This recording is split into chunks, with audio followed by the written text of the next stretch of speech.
So it was 10 years ago today, April 2nd, 2005, a man whose birth name was Carol, who we now know as St. John Paul II, he went home 10 years ago today to the house of the Father.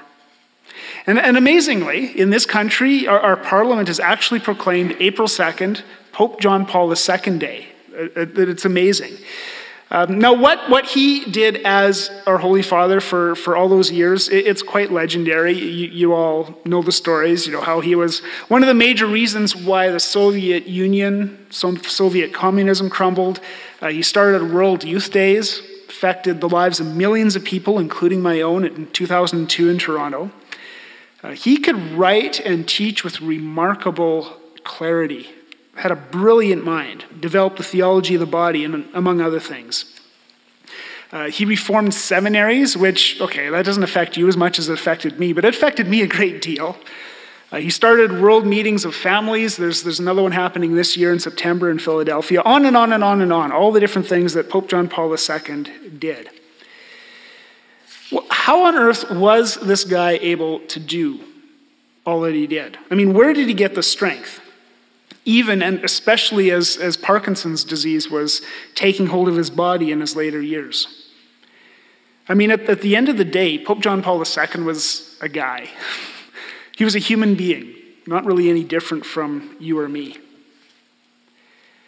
Well, I was reading recently about how he would begin each day, and I think in that we find a very, very important clue. So Pope John Paul II, he'd get up every morning at the crack of dawn. It's not something I do often, believe me. But anyway, he'd get up every morning at the crack of dawn, sometimes earlier, and he'd head off to the chapel. And he'd pray in the presence of the Blessed Sacrament. His aides would sometimes go into the chapel and they'd find him prostrate on the floor before the Blessed Sacrament in prayer. Then he'd go and he'd celebrate Mass. He spent lots of time in that chapel, apparently. Anytime he was writing, one of his encyclicals or one of his major homilies, he had a little desk in the chapel, and so he'd be sitting there, Jesus in the tabernacle right there, and he'd be writing away in the presence of the Lord. St. John Paul II got his strength from Jesus in the Eucharist. He relied on it, and with that strength, did some pretty amazing things. And so as Jesus served his disciples, St. John Paul II was strengthened to serve us. Well, tonight we're celebrating this incredible mystery that really it's no different for you or me. Now, granted, none of us is Pope, and probably none of us will become Pope, but the same strength, the same Eucharist, the same Blessed Sacrament that helped St. John Paul II, that helped countless saints and countless believers throughout our Christian history, is the very same God, the very same Blessed Sacrament, who in a few short moments is going to be on that altar. The one who comes to us at every Mass, the one who waits for us in the tabernacle. And he's so patient. He's so patient, just waiting, longing for us to come to him. Perhaps not unlike the father in the story of the prodigal son, who's longing for his son to return, longing for us to return to him. He wants to give us strength. He wants to give us grace, the grace that he knows that we so desperately need, the grace that we need to serve him and to serve each other.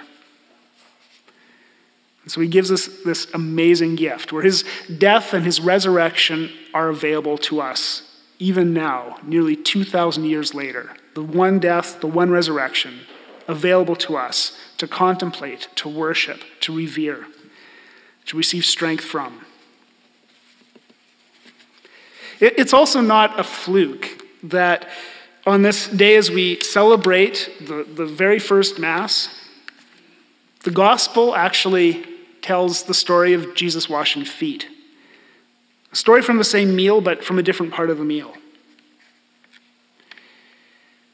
When we, according to whatever our state of life, when we are devoted to the presence of Jesus in the Blessed Sacrament, our lives are likewise called to service. And our lives change. We become devoted to serving him and to serving his people in a new way.